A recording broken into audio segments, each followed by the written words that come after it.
This is the deep dive. We take source material, dig in, and try to pull out the really important knowledge and insights. Yeah, the goal is basically to give you a shortcut to being well-informed. Hmm. Maybe with a few surprises, maybe a little humor. Keep you hooked, right? So today we're doing a deep dive into, well, it seems like a small historical moment, but asking this huge counterfactual question. How could its outcome have completely changed, completely changed the entire 20th century? And our source for this is an article that really leans into that. It's called What If Hitler Became an Artist?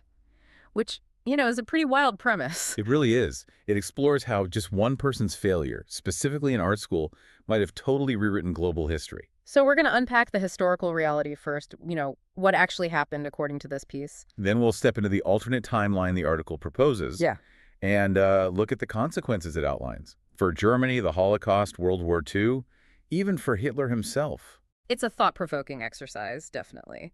And we're sticking strictly to what's presented in this specific article. Right. So where does it start? Okay, let's unpack it. The article puts us right in Vienna back in 1907. Picture it. There's this 18-year-old kid. He shows up at the Vienna Academy of Fine Arts. That's him, Adolf Hitler. The source describes him pale, pretty intense young guy. Apparently already had that distinctive mustache even then. And he's got this folder, right, full of sketches he'd carefully drawn, stuff like Gothic buildings, medieval scenes, romantic cityscapes. Yeah, he had big dreams. The article says he was totally convinced he was going to be a great artist or maybe an architect. Saw himself as this, undiscovered genius. But then comes the moment, Yes. the crucial event, according to this source. The Academy rejects him. Just turns him down flat. And not just once. He tries again the next year, 1908. Rejected again. Ouch. And the source really emphasizes the impact of that rejection. It basically says he never recovers, Yeah. that this failure just festers. Yeah, it puts it very starkly. This kid who failed at art went on to reshape the world in fire. Pretty chilling. Which sets up the huge what if the article explores, right? Exactly. What if he hadn't failed? What if Yeah. they'd actually let him in? Okay, so let's go there. Let's walk through this alternate timeline the article lays out. What happens if that admissions board says, yeah, kid, you've got something. Welcome. Well, the article imagines him enrolling. His early stuff might be a bit stiff, a bit rigid, Yeah. but the professors maybe see some potential there, or at least like an obsessive dedication, a certain precision. And they guide him. The source suggests that. Right.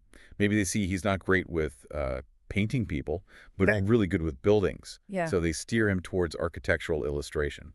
Which the article calls a perfect fit for his, quote, obsessive attention to detail and rigid aesthetics.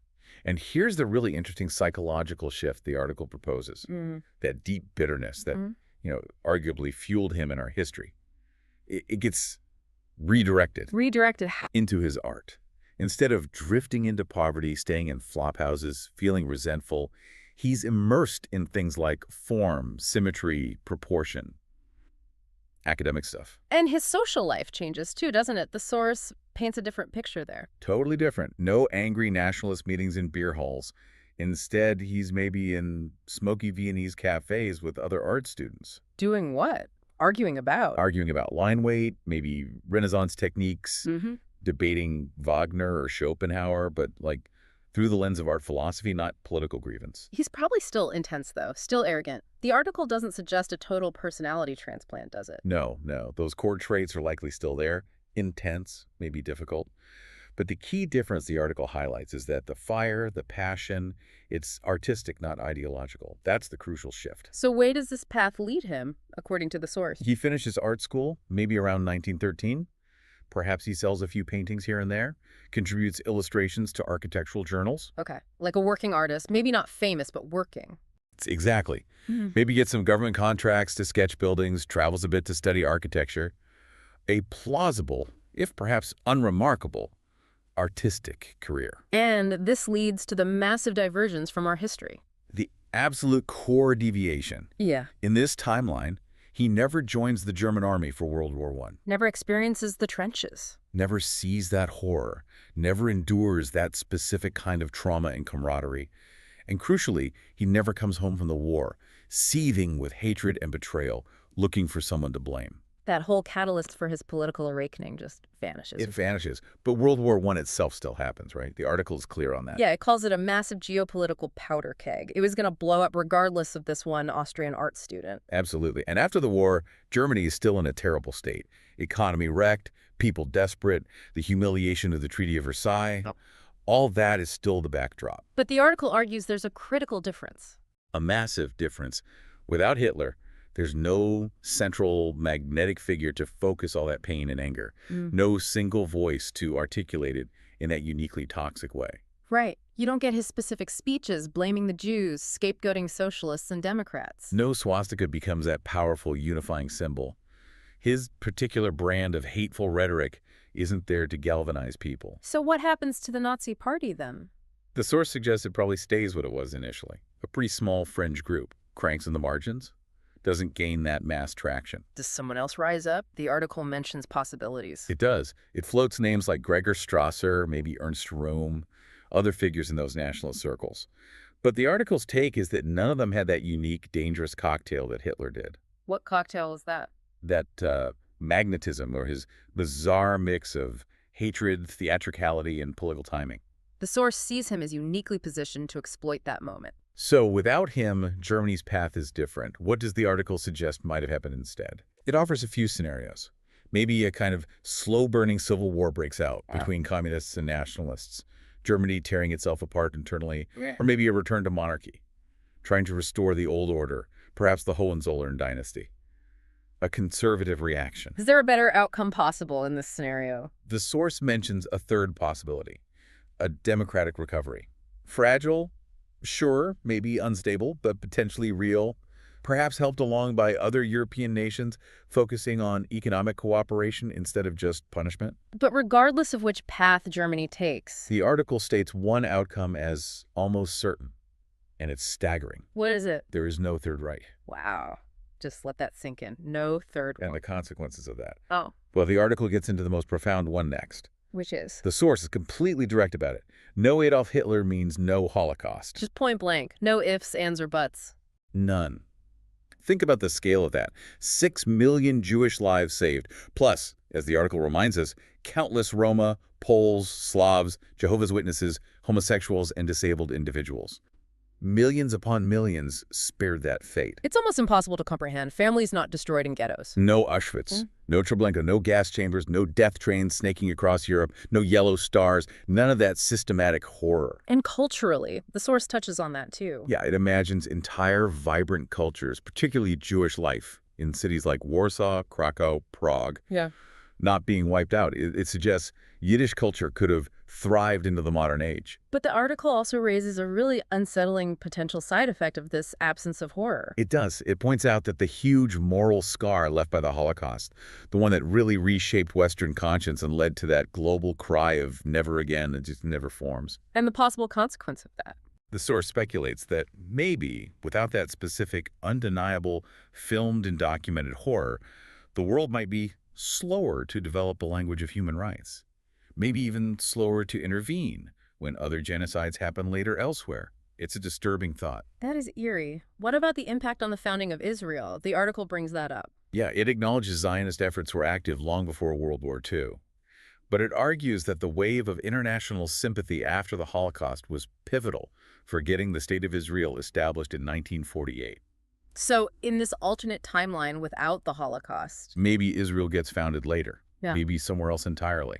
Or the article speculates maybe it never happens at all in the form we recognize. Just another huge potential shift. okay, this is rewriting everything. What about World War II itself? Does it still happen? The article suggests, yes, a major war could still happen, but it would look radically different. Why? What's still in play? Well, you still have other aggressive powers. Japan is still expanding in China.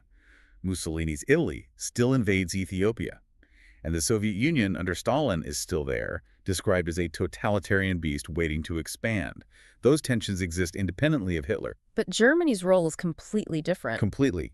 Without Hitler's specific fascist ideology driving relentless expansion, the source argues Germany may never become an engine of conquest in the same way. It lacks that unifying driving force. So what kind of conflicts might happen instead? Maybe Germany and France still clash, but the article suggests it could be more contained, perhaps more like traditional European power struggles. Or maybe the main threat becomes the Soviet Union. That's another scenario the source floats. The USSR pushing west, facing maybe a shaky alliance of Britain, France, and a non-fascist Germany, trying to contain Stalin. What about other conflicts, like the Spanish Civil War? That could have ballooned differently, too. Maybe it becomes less of a proxy war for fascism versus communism and more of a purely continental showdown between communist and monarchist powers. And the U.S., where does America fit into this altered picture? This is huge. Without the attack on Pearl Harbor by Japan, and crucially, without Hitler then declaring war on the U.S. It was a key moment. A bizarrely key moment. Without those triggers, the source suggests the U.S. may remain isolationist deep into the 20th century. Wow. No American entry into a European or Pacific war, or at least not in the same way, or at the same time. Which means so many defining events just might not happen. No D-Day landings in Normandy. No U.S.-led island-hopping campaign against Japan. No Hiroshima or Nagasaki. The whole end of the war looks different. And the post-war world. Completely different. Yeah. The Cold War as we knew it, that bipolar standoff shaped directly by the outcome of WWII, it might not happen, or at least not in that form. What about nuclear weapons? The article touches on the Manhattan Project. Yeah, it speculates that without the urgent wartime drive, the Manhattan Project might never have gotten that intense funding. Nuclear weapons might have come years later. Or developed elsewhere first. Or maybe first emerged in a different country. Imagine if the Soviets got the bomb first, without the U.S. having it as a counterweight initially. The dynamics are completely scrambled. So the article's summary is basically, it's not necessarily a better world or a safer world. No, just profoundly unfamiliar. A totally different trajectory for the 20th century. Okay, let's bring it back to the man at the center of this, Hitler the artist. What becomes of him in this alternate life the source sketches out?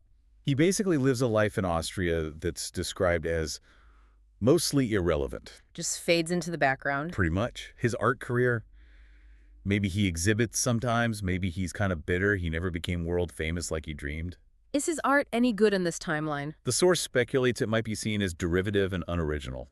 Or maybe he finds a steady, quiet niche as an architectural illustrator, doing drawings for government buildings, maybe post-war renovations, if WWI still causes damage needing repair. And he just lives out his life like that. Likely dies sometime in the 1950s or 60s, largely forgotten. The article adds this darkly ironic touch. Yeah. Maybe decades later, some collector finds a dusty landscape painting signed A. Hitler in a shop and just kind of mutters, weird.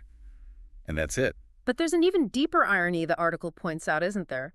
About his potential interactions in Vienna's art scene. This is fascinating. In this timeline, pursuing art in Vienna, he's actually more likely to have encountered Jewish people in positive contexts.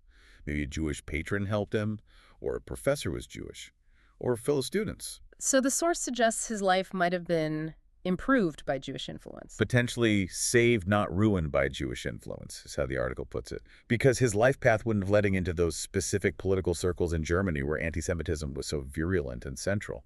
His views, it speculates, may never harden into hatred. So what are his politics like in this version? Does he have any? The source imagines him as maybe the type of grumpy old artist who rants about modern art being soulless, Complains that painting isn't representational anymore. But that's it. That's about as far as his rhetoric goes, the article suggests.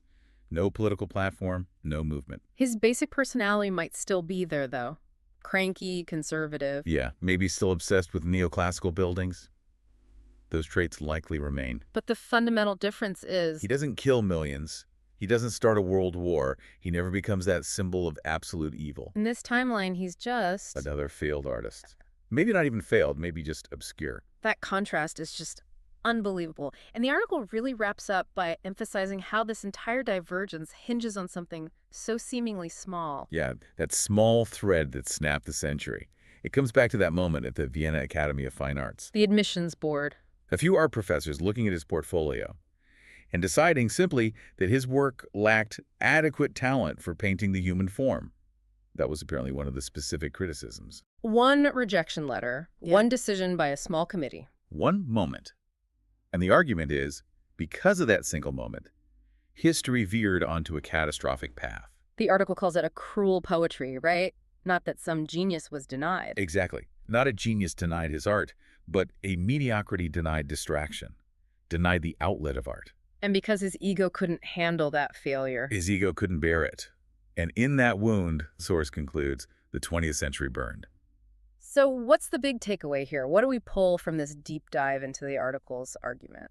I think it really hammers home the source's final reflection, that history isn't just about grand forces, kings and economics and ideologies. It's also about the personal. Deeply personal. It's about failure, rejection, how individual egos react to being told no, missed chances, wounds that are left to fester in just the wrong person at just the wrong time. The core point of this whole piece seems to be that if Hitler had just gotten into art school, if that one thing had gone differently. It's not just that we might have avoided the disasters. It's that we might have literally never heard his name. That's what the source says. He'd be a historical footnote, at best. Maybe a name on a painting in an auction catalog that nobody recognizes. A name nobody feared. A world completely unmarked by his shadow. It just leaves you hanging there, doesn't it? With that central, provocative question the source wants us to think about. What if